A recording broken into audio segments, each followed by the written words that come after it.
नमस्कार दोस्तों, आर के हिंदी स्टोरी में आपका स्वागत है। आइए सुनते हैं रूसी लेखक आंतोन चेखव की लिखी कहानी प्यार व्यार शादी वादी। जब सभी लोग फलों के रस से बनी पूंछ नामक हल्की शराब पी चुके तो हमारे माता पिता ने फुसफुसा कर आपस में कुछ बात की और वे हमें उस कमरे में अकेला छोड़कर बाहर चले गए। मेरे पिता ने जाते जाते फुसफुसा कर मुझसे कहा, चल आगे बढ़ और उससे बात कर। अरे बाबूजी, अगर मैं इससे प्यार नहीं करता हूँ तो कैसे ज़बरदस्ती मैं इससे यह कह सकता हूँ कि मैं तुम्हें चाहता हूँ। यार, तुझे इससे क्या लेना देना है? बेवकूफ़ी मत कर, जरा दिमाग से काम ले। यह कहकर मेरे पिता ने कहर भरी नज़र मुझ पर डाली और कमरे से बाहर चले गए। तभी उड़का हुआ दरवाज़ा खुला और उम्रदराज औरत का हाथ कमरे में आया और उसने मेज पर रखी हुई मोमबत्ती उठा ली। अब कमरे में पूरी तरह अंधेरा छा गया था। मैंने सोचा, खैर चलो, अब जो होगा देखा जाएगा। इसके बाद मैंने थोड़ी चालाकी बरतते हुए कहा, जोया, यह अंधेरा मुझे भला लग रहा है। आखिर अब हम अकेले हैं और अपने मन की बात कह सकते हैं। अंधेरा मेरे चेहरे पर झलक आई शर्म को छुपा रहा। यह शर्म का एहसास मेरे मन में इसलिए पैदा हुआ है क्योंकि अपनी भावनाओं के कारण इस समय मेरा दिल जल रहा है, इसमें जैसे आग भड़क रही है। यह कहकर मैं चुप हो गया। उधर जोया का दिल इतनी जोर जोर से धड़क रहा था कि उसकी आवाज़ मुझे भी सुनाई दे रही थी। घबराहट से जोया दांत किटकिटा रही थी। उसका बदन बुरी तरह से कांप रहा था और यह कपकपाहट उसे बेंच से होकर जिस पर हम बैठे हुए थे मुझ तक भी पहुंच रही थी। यह बेचारी लड़की भी मुझसे प्यार नहीं करती थी, बल्कि यह तो मुझसे वैसी ही नफरत करती थी जैसे कोई कुत्ता उस छड़ी से नफरत करता है जिससे कभी कभी उसे सजा दी जाती है। हालांकि मुझे तब तक बहुत से पुरस्कार और पदक मिल चुके थे, लेकिन फिर भी उस समय उस लड़की के सामने एक वैसा ही बनमानुष बना बैठा था जो असभ्य, अशिष्ट और गंवार होता है। मैं भारी थोबड़े वाले, बड़े बड़े रोए वाले किसी बदसूरत जानवर की तरह लग रहा था। लगातार चलने वाले जुकाम और अक्सर पी जाने वाली शराब की वजह से मेरी नाक फूली हुई थी और मेरा थोबड़ा लाल भभूका बना हुआ था। मैं इतना ढीला ढाला और आलसी हो चुका था कि भालू भी मेरे सामने ज़्यादा फुर्तीला और ज़्यादा चालाक दिखाई देता। और मैं कितना नीचे गिर चुका था उसके बारे में कुछ बताया ही नहीं जा सकता। कभी मैंने इसी जोया से, जिससे अब मेरे रिश्ते की बात चल रही थी, रिश्वत भी खाई थी। उससे अपने मन की बात कहकर मैं चुप हो गया था क्योंकि अब मुझे इस लड़की पर दया आ रही थी। चलिए बाहर बगीचे में चलते हैं, मैंने उससे कहा। यह घुटन महसूस हो रही है। हमारे माता पिता उस कमरे के बाहर ही खड़े हुए थे और हमारी बातचीत सुनने की कोशिश कर रहे थे। हमें बाहर निकलता देख वे जल्दी से बरामदे के एक कोने में जाकर खड़े हो गए। हम घर से बाहर निकल आए और घर के सामने बने बगीचे में एक पगडंडी पर चलने लगे। जोया के चेहरे पर चांद की रोशनी चमक रही थी। मैं बेवकूफ़ों की तरह उसे घूर रहा था। मैंने उसके चेहरे पर झलक रहे लावण्य और मधुरता को महसूस किया। फिर एक गहरी सांस भरी और उससे कहा, लगता है नर कोयल गा रहा है, अपनी मादा को लुभा रहा है। पर मैं भला किसी को क्या लुभा सकता हूँ? जोया का चेहरा शर्म से लाल हो गया और उसने अपनी नज़रें झुका ली। शायद उसे पहले ही यह बात बता दिया गया था कि उसे मेरे सामने किस तरह का अभिनय करना है। हम दोनों बगीचे के उस पार नदी किनारे पहुँच गए थे। वहाँ एक बेंच पड़ी थी। हम दोनों बेंच पर बैठ गए और नदी में लहरों की अटखेलियाँ देखने लगे। नदी के उस पार सफ़ेद गिरजाघर चमक रहा था और गिरजाघर के पीछे लगे पेड़ों के उस पार जमींदार कुलधारक की बड़ी सी हवेली झलक रही थी। इसी हवेली में वह क्लर्क बलनित्सिन रहता है जिसे जोया पूरे मन से चाहती है। बेंच पर बैठकर जोया ने अपनी निगाहें उस हवेली पर टिका दी। मुझे जोया पर फिर दया आई और घबराहट से मेरा दिल बैठने लगा। हे खुदा, हे ईश्वर, हमारे माँ बाप को स्वर्ग में भेजना, लेकिन कम से कम एक हफ्ता उन्हें ज़रूर नरक में रखना। मेरी ज़िंदगी सिर्फ एक इंसान की ताबेदार है।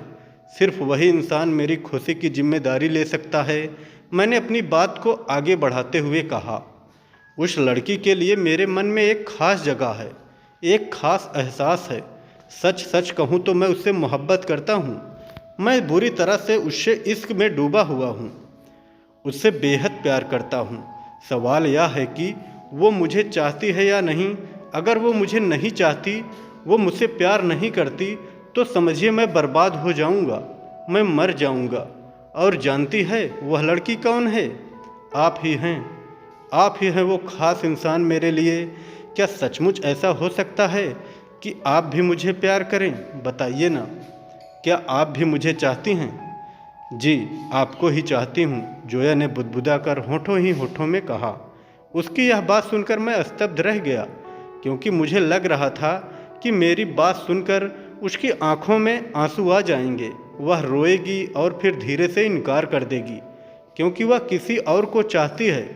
मैं इसकी इस मोहब्बत से ही उम्मीदें लगाकर बैठा हुआ था, पर अब मामला खटाई में पड़ गया था। वो अपने माँ बाप की इच्छा की मुखालफत करने की हिम्मत नहीं जुटा पाई थी। जी, मैं भी आपको ही चाहती हूँ, जोया ने फिर से दोहराया और फूट फूट कर रोने लगी। नहीं, ऐसा नहीं हो सकता, मैंने घबरा कर काँपती हुई आवाज़ में कहा। मैं इतना घबरा गया था कि मैं यह नहीं समझ पा रहा था कि मुझे अब उससे क्या कहना चाहिए। जोया, यह सच है क्या? कहीं मेरी बात पर यकीन करके तो आपने हामी नहीं भर दी? मेरी बातों पर जरा भी विश्वास नहीं कीजिए। ओ खुदा, यह क्या हो गया? जोया, मैं यकीन करने लायक नहीं हूँ। मुझे आपसे जरा भी प्यार नहीं है। वह तो मैंने यूं ही कह दिया था। मुझे सारे जबाने की बद्दुआएं लगें अगर मैंने सच कहा हो। मुझे यकीन है कि आप मुझसे प्यार नहीं करती हैं। प्यार व्यार ये सब बेकार की बातें हैं। मैं बदहवास होकर बेंच के चारों तरफ भागने लगा था। अरे यार, सब मजाक है जोया। ये प्यार व्यार, ये शादी वादी सब फालतू की चीज़ें हैं। ज़मीन जायदाद के मामले हैं ये सब, और इन्हीं मामलों की वजह से हमारा रिश्ता तय किया जा रहा है। आपसे शादी करने से तो बेहतर है मैं अपने गले में एक भारी पत्थर लटका लूं। उन्हें आखिर क्या हक है कि वो हमारी जिंदगियों के साथ खिलवाड़ करें? वे लोग हमें अपना गुलाम समझते हैं क्या? हमें अपना कुत्ता समझते हैं कि जब मर्जी हुए जिस किसी भी खूंटे से बांध दिया? नहीं, हम ये शादी नहीं करेंगे, चाहे कुछ भी हो जाए। हमने अभी तक उनकी सारी बातें मानी थी, लेकिन अब मैं नहीं मानूंगा। मैं अभी जाकर उनसे कहता हूँ कि मैं आपसे शादी नहीं कर सकता, बस बात खत्म हो जाएगी। अचानक ही जोया ने रोना बंद कर दिया और एक पल में उसकी आंखें सूख गई। उधर मैं अपने जुनून में बोलता ही जा रहा था, मैं अभी उन्हें बता दूंगा, आप भी कह दीजिएगा। आप उन्हें बता दीजिएगा कि आप मुझे कतई नहीं चाहती हैं और बल नितनी से प्यार करती हैं। आप कह दीजिए कि शादी करूंगी तो बल नितनी से ही। मुझे मालूम है कि आप उसे कितनी गहराई से प्यार करती हैं। मेरे साथ चलते चलते जोया अचानक हंसने लगी। वो बड़ी खुश दिखाई दे रही थी। आपको भी तो किसी और लड़की से प्यार है? एक हाथ से अपना दूसरा हाथ सहलाते हुए जोया ने कहा। आप मोहतरमा देवे से प्यार करते हैं? हाँ, आप ठीक कह रही हैं। मैं देवे को ही चाहता हूँ। हालांकि वह हमारे धर्म की नहीं है, वह बहुत पैसे वाली भी नहीं है, पर वह बहुत नेक और दयालु लड़की है, बेहद समझदार। बस इसी वजह से मैं उसे चाहता हूँ। चाहे मेरे घर वाले मुझे कितनी भी गालियाँ दें, पर मैं यदि शादी करूँगा तो उससे ही। उसे तो मैं अपनी जान से भी ज़्यादा चाहता हूँ। उसके बिना मेरा जीवन बेकार है, उसके बिना मैं जी नहीं सकता। अगर मेरी शादी देवे से नहीं होगी तो मैं जीते जी मर जाऊंगा। चलिए चलते हैं और इन बाजीगरों को बता देते हैं कि हम ये शादी नहीं करेंगे। मैं आपका बेहद शुक्रगुजार हूँ कि आपने मेरी बात मान ली है।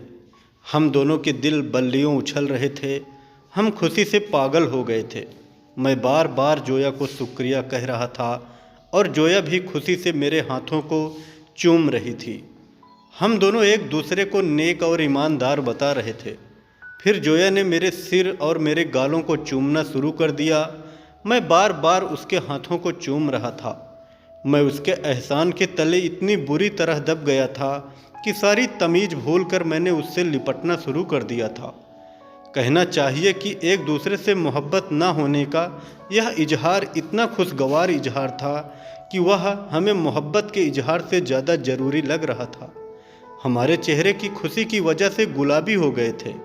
हम घर की तरफ चल पड़े ताकि अपने अपने माँ बाप को अपने इस फैसले की जानकारी दे सकें। अरे वो हमें गालियाँ ही देंगे ना, हमारी पिटाई कर देंगे। मैं बड़े जोश में बोल रहा था। हद से हद हमें घर से निकाल देंगे, पर हम खुश तो रहेंगे ना।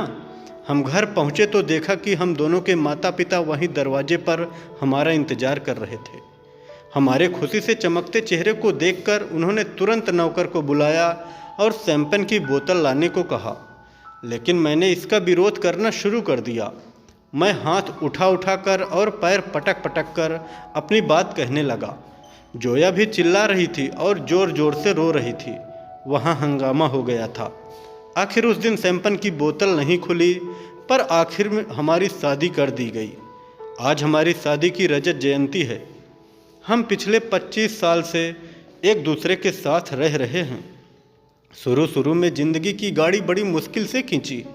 मैं लगभग रोज़ ही जोया को गालियां देता था, उसे डांटा करता था, कभी कभी तो उस पर हाथ भी छोड़ देता था। लेकिन बाद में अपनी हरकत पर दुखी होकर और जोया पर तरस खाकर मैं उसे प्यार करता था। उन्हीं दुख भरे दिनों में से एक एक करके हमारे बच्चे पैदा हो गए और फिर हमें एक दूसरे की आदत पड़ गई। इस वक्त मेरी प्यारी जोया मेरी पीठ के पीछे खड़ी हुई है और मेरे कंधों पर अपना हाथ रखकर मेरे गंजे सिर को चूम रही है। कहानी कैसी लगी कमेंट में ज़रूर बताएं।